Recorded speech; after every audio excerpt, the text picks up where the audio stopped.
Team slider आप सभी का स्वागत करती है, जिसका ये हमारे जालिसाना प्लांट का ओवरव्यू है, जिसमें Katsumi Nishimoto san ECI head and GGJ plant head है। ये हमारे कस्टमर्स हैं। चलिए अब हम अपनी टीम से मिलवाते हैं, जिसमें टीम कोऑर्डिनेटर प्रवीण सान, टीम फैसिलिटेटर जगत सान, team leader Nadit Taria, team member Manish, team member Neha, team member Aman. ये हमारी टीम फॉर्मेशन है, जिसमें हमने 90% अटेंडेंस के साथ 16 मीटिंग की है। यह हमारे जालिसाना प्लांट का EI प्रोडक्ट का ओवरव्यू है, जिसमें 3 तरह के प्रोडक्ट बनाए जाते हैं। सबसे पहला है BBM FPCB 48 cell assembly and BBM cover, जिसका कस्टमर डेंसो है। दूसरा है IDS यूनिट, जिसका कस्टमर आईसीन है। तीसरा है FPCB 78 किलोवाट आवर, जिसका कस्टमर महिंद्रा एंड महिंद्रा है। तो चलिए हम अपने प्रोडक्ट के डेफिनेशन के बारे में बात करते हैं। बैटरी बस बार मॉडल इलेक्ट्रिकल व्हीकल में बैटरी पैक का की पॉइंट होता है, जो मल्टीपल सेल को कनेक्ट करता है और करंट को फ्लो कराता है। इसका इंपॉर्टेंस क्या है? ये व्हीकल में पावर डिस्ट्रीब्यूशन का काम करता है, वोल्टेज को बैलेंस करता है, मैकेनिकल स्टेबिलिटी को बढ़ाता है, एज वेल एज ओवरहीटिंग से बचाता है। मनीष सर, ये बस बार क्या होता है? जो बस बार होता है एक मेटेलिक पार्ट होता है, जो बैटरी सेल से कनेक्ट होता है, इलेक्ट्रिक पावर डिस्ट्रीब्यूशन का काम करता है। और जो बस बार होता है वो कॉपर का बना होता है, उसके ऊपर टिन की प्लेटेड कोटिंग होती है। ये हमारा EI का प्रोसेस फ्लो है, जिसमें हमने रिसीविंग स्टोर से फाइनल डिस्पैच का प्रोसेस दिखाया है, जिसमें हमारे की प्रोसेस हैं SMT, ऑटो लाइन और फाइन लाइन। जैसे किसी भी कार्य को करने के लिए हमें प्लान की नीड होती है, वैसे ही हमारा एक्टिविटी प्लान है बेस्ड ऑन PDCA साइकिल। ये हमारे QC के 12 स्टेप्स हैं। ये हमारा थीम सिलेक्शन है, जिसका ऑब्जेक्टिव है to reduce the ECI internal rejection along with the customer in and to make the good trust of our services in term of safety, quality, cost and delivery as per. हमने अपने तीनों लाइनों SMT line, auto line and final line के problem को identify किया, तो हमें total 53 problem identify हुए, जिसको हमने ABC कैटेगरी में कैटेगराइज किया। ये ABC कैटेगरी क्या होती है? A टाइप में हमने उन प्रॉब्लम को रखा जिसको इंटरनल टीम के सपोर्ट से सॉल्व कर सकते हैं, B टाइप में हमें अदर डिपार्टमेंट का सपोर्ट चाहिए एंड C टाइप में हमें मैनेजमेंट का सपोर्ट चाहिए। हमने A टाइप के प्रॉब्लम को लिया और पेरेटो में एनालिसिस किया, तो हमें बस बार से रिलेटेड 32% रिजेक्शन फाउंड हुए एज पर 80-20 रूल, जिसके बेस पर हमने अपना टारगेट सेलेक्ट किया। Our target is 0% rejection. This is the definition of problem of all types of bus bar defect which exert at the production line. Okay, what is bus bar band? To cause something that is easily straight to become curved or angled. Okay, what is scratch on bus bar? To scrape or mark the surface something with a sharp object. Okay, what is dent on bus bar? A dent is a small hollow or depression in a surface, typically one made by impact or pressure. Okay, what is bus bar copper exposed? It is an impression punched engraved molded mark on the surface so that we found the base material on the bus bar. Okay, what is impact in productivity? Productivity reduce, In quality? rejection trend increase, In cost?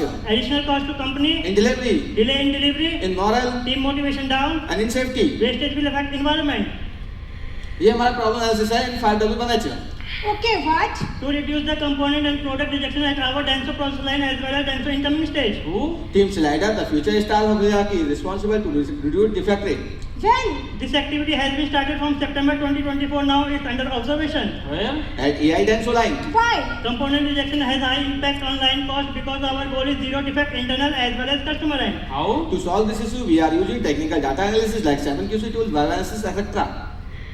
ये हमारा impact analysis है, जिसमें हमने अपने यहाँ पे जो defect है उसका इम्पैक्ट दिखाया कि व्हीकल पे उसका क्या इम्पैक्ट पड़ता है। Okay, what is impact of deep scratch? Vehicle can fire, Okay, what is impact of bus bar deform? Vehicle not work properly, Okay, what is impact of copper exposure on bus bar? discontinuity creates an abnormal heat so vehicle can fire, Okay, what is impact of bus bar bend? vehicle will not start due to no connection with the cell.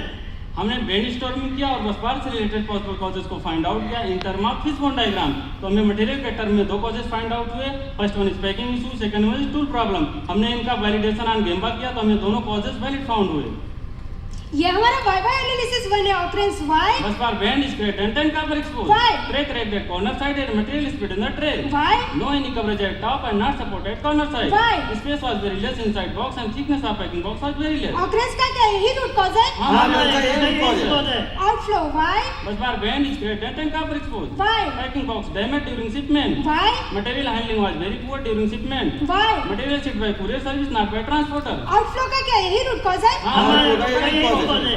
ये हमारे counter action है जो हमने supply and पे लिए हैं। जैसे कि आप देख सकते हैं, सबसे पहले सप्लायर ओनली सैम्पलिंग इंस्पेक्शन करता था, बाद में हमने उसके यहाँ पे 100% इंस्पेक्शन स्टार्ट कराया है। बाद में हमारा नेक्स्ट सेक्शन था कि बॉक्स के अंदर कॉर्नर सपोर्ट ऐड नहीं था, बाद में हमने बॉक्स के अंदर कॉर्नर सपोर्ट ऐड करवाया है। कॉर्नर सपोर्ट ऐड कराने से क्या इंप्रूवमेंट हुआ है? इससे जो हमारी बस बार की ट्रे कॉर्नर से डैमेज होती थी उसका डैमेज होने के चांस कम हुए हैं। बाद में हमारा थर्ड एक्शन था कि पहले बॉक्स के टॉप बॉटम में कोई भी फॉर्म ऐड नहीं थी, बाद में हमने बॉक्स के टॉप बॉटम में फॉर्म ऐड करवाई है। हमारा नेक्स्ट एक्शन था कि पहले ट्रे की क्वांटिटी ज़्यादा होने से बॉक्स का वेट बहुत ज़्यादा था, बाद में हमने ट्रे की क्वांटिटी कम करा के बॉक्स का वेट भी कम किया है। फिर उसके बाद हमारा नेक्स्ट एक्शन था कि पहले बसबार की ट्रे में कोई भी एक्स्ट्रा रिप ऐड नहीं थी, बाद में हमने बसबार की ट्रे में एक्स्ट्रा रिप ऐड करवाई है। उसके बाद हमारा नेक्स्ट एक्शन था कि हमारा जो बॉक्स था वो 5 प्लाई का आता था, अब हमारा बॉक्स 7 प्लाई का आता है। 7 प्लाई करवाने से क्या इंप्रूवमेंट हुआ है? इससे हमारे बॉक्स को स्ट्रेंथ मिली है। फिर इसके बाद हमारा नेक्स्ट सेक्शन था कि बसबार के ऊपर कोई भी एम्प्टी ट्रे ऐड नहीं थी, बाद में हमने बसबार के ऊपर एम्प्टी ट्रे भी ऐड करवाई है। ट्रे ऐड कराने से क्या इंप्रूवमेंट हुआ है? इससे पहले जो हमारे बसबार थे वो स्प्रेड हो जाते थे, अब एम्प्टी ट्रे ऐड कराने के बाद बसबार स्प्रेड नहीं होते हैं। उसके बाद हमारा नेक्स्ट सेक्शन था कि पहले सप्लाई पे कोई भी पैकेजिंग डब्ल्यू अवेलेबल नहीं थी, बाद में हमने सप्लाई पे पैकेजिंग डब्ल्यू अवेलेबल करवाई है, एज वेल एज इंस्पेक्शन की डॉट मार्किंग भी ऐड करवाई है। पहले सप्लाई हमें मंथली इंस्पेक्शन रिपोर्ट शेयर करता था, अब सप्लाई हमें वीकली इंस्पेक्शन रिपोर्ट शेयर करता है। उसके बाद नेक्स्ट सेक्शन था कि पहले जो हमारा बसबार था वो ट्रैक ऑन कोरियर सर्विस के थ्रू आता था, जिसमें हमें अपने यहाँ पे बॉक्स डैमेज फाउंड मिलते थे। अब जो हमारा बसबार है वो होम लॉजिस्टिक के थ्रू आता है, जिसमें हमें अपने यहाँ पे कोई भी बॉक्स डैमेज फाउंड नहीं मिला है। फिर उसके बाद नेक्स्ट एक्शन था कि पहले सप्लायर पे कोई भी एक्सेप्टेंस क्राइटेरिया नहीं था, बाद में हमने कस्टमर से sign off acceptance criteria supplier पे भी इंप्लीमेंट कराया है। पहले सप्लायर अपने रॉ मटेरियल में ओनली डायमेंशन चेक करता था, बाद में सप्लायर अपने रॉ मटेरियल में बार डेंट स्क्रैच भी चेक करता है। ये हमारा वाई एनालिसिस क्यों है occurrence? Why? Busbar scratch dent and copper exposed. Why? Misfitting issue created during stamping. Why? Copper dust particle was accumulating in the cutter guide. Why? No any clearance gap inside the cutter guide. Why? Sharp edge available at the stiff side of the tool. Occurrence का क्या यही root cause है? हाँ, हमारा इसका इसका यही ही cause cause है। है। Outflow? Why? Busbar band scratch dent and copper exposed. Why? Busbar inspection not properly at supplier end. Why? Operator not aware about the busbar defect at supplier end. Why? No clear instruction given in WY to check the busbar defect at supplier end. Outflow का क्या यही root cause है? हाँ, हाँ, हमारा तो outflow का वही यही cause cause है। है। ये हमारे काउंटर एक्शन की वजह से कि आप देख सकते हैं पहले टूल में शार्प एज था, जिसकी वजह से बसबार स्टम्पिंग होता था, उसकी वजह से मेटेलिक चिप्स इकट्ठे हो जाते थे और जो स्टम्पिंग के दौरान वो हिट करता था, बसबार हमारा कॉपर एक्सपोज होता था। बाद में हमने टूल में 45 डिग्री का एंगल प्रोवाइड कराया, जिसकी वजह से स्ट्रिप में और टूल में गैप मिला, जिसकी वजह से बसबार की स्ट्रिप इजीली मूव हो जाती है, स्टम्पिंग के दौरान वो हिट भी नहीं होता और हमारा बसबार कॉपर भी एक्सपोज नहीं होता है। ये हमारे सप्लायर का एमओएम है, जिसमें हमने सप्लायर पे सितंबर और जनवरी में ऑडिट किए। इसमें टोटल 43 ऑब्जर्वेशन मिली फॉर इंप्रूवमेंट के लिए, जो कि अब सारी क्लोज हो चुकी है। ये हमारा इफेक्टिवनेस मॉनिटरिंग चार्ट है सप्लायर का, जैसा कि आप देख सकते हैं बिफोर ऑडिट जब सप्लायर ऑनली सैम्पलिंग इंस्पेक्शन करता था तो वहाँ पर डिटेक्शन कम था, जब आफ्टर इंस्पेक्शन हमने 100% करवाया तो वहाँ पर डिटेक्शन बढ़ गया है। ये हमारा एसक्यूएन का इफेक्टिवनेस मॉनिटरिंग चार्ट है, जैसा कि आप देख सकते हैं जब सप्लायर ऑनली सैम्पलिंग इंस्पेक्शन करता था तो हमारे एसक्यूएन में ज़्यादा डिफेक्ट मिलते थे, अब सप्लायर 100% इंस्पेक्शन करने लग गया है तो अब हमारे यहाँ पे भी डिफेक्ट रेट कम हो गए। इस प्रकार हमने 86% डिफेक्ट रेट कम किया है रिलेटेड टू बसबार कंसर्न। ये हमारा फाइनल लाइन का इफेक्टिवनेस मॉनिटरिंग चार्ट है, जैसा कि आप देख सकते हैं जब सप्लायर ऑनली सैम्पलिंग इंस्पेक्शन करता था तो हमारे फाइनल लाइन पर भी डिफेक्ट ज़्यादा मिलते थे, जो कि अब सप्लायर ने 100% इंस्पेक्शन स्टार्ट किया है तो हमारे फाइनल लाइन पर भी डिफेक्ट कम हो गया है। ये हमारा अब तक का रिजेक्शन ट्रेंड है, इसमें हमारा सप्लायर एंड और अपना एसक्यू स्टेज और फाइनल स्टेज का दिखाया गया है। ये हमारा एक्टिविटी प्लान का एक्चुअल है, इसमें हमारी सारी activity as per plan complete हुई है। हमारी एक एक्टिविटी अंडर प्रोसेस है फॉर बसबार इफेक्टिवनेस मॉनिटरिंग के लिए। ये हमारे टेंजिबल बेनिफिट्स हैं, हमने सारे इंप्लीमेंटेशन सप्लायर एंड पे 0 कॉस्ट पे कराए हैं। ये हमारा टेंजिबल बेनिफिट हुआ है, जिसमें हमने सेल वर्सेस स्क्रैप परसेंटेज दिखाया है। जैसा कि आप देख सकते हैं मई में जो हमारा स्क्रैप परसेंटेज है वो 5.1% था, जो रिलेटेड टू बसबार था, जो कि अब घट के 0.03% रह गया है। इस प्रकार जैसा कि आप देख सकते हैं बिफोर ऑडिट हमारा जो सेल था मई टू जुलाई में वो हमारा 3 महीने का एवरेज 7 लाख था, जिसपे हमारा 30,000 का स्क्रैप होता था, जो कि आफ्टर ऑडिट हमारा जो सेल है मार्च टू मई में जो कि 2.3 CR का था, जिसपे हमारा 9,000 का स्क्रैप होता है। इस प्रकार हमने ईयरली 1.19 CR की सेविंग करी है।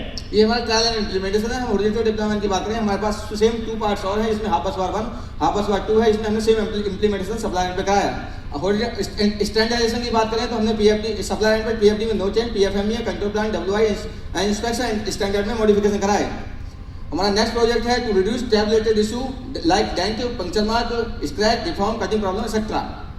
तो इस QC करने के लिए हमने कौन से टूल और टेक्निक्स का यूज किया है? Direct chart, Y analysis, 5W1H, bar chart, fishbone chart, flow chart, 7 QC tools, and brainstorming. तो इस QC से हमारे इंटेंजिबल बेनिफिट्स हुए हैं। प्रेजेंटेशन स्किल इंप्रूव्ड हुई, self motivation improve, Teamwork improved, communication skill improved हुई। Confidence improve. and to do more QCC. Thank Thank you. you. Your questions and suggestions are welcome. Thank you team, very good presentation. Over to judges.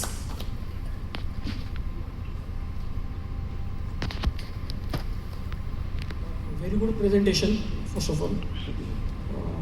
Good Viva analysis. And basically your team is from supplier quality, Yes.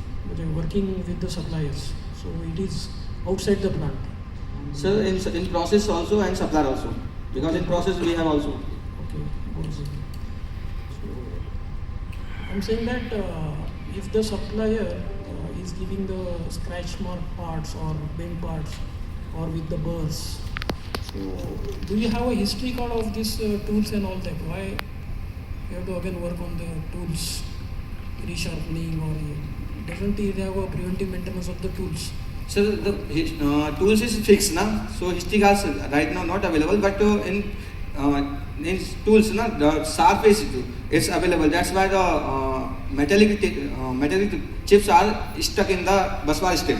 So that's why they rub the bus bar, then it hit the bus bar got damaged. What your team is aware about the thermal management is only related to you are aware about the battery management system or only bus bar system or any conductors or your connectors. Do you know much more about the thermal system? So thermal system is available there, but as per our observation, we have visited at the supplier end, then found the metallic chip is stuck in the tools because this tools is stable. So there is no any gap to remove the metallic chips. So that's why this defect created.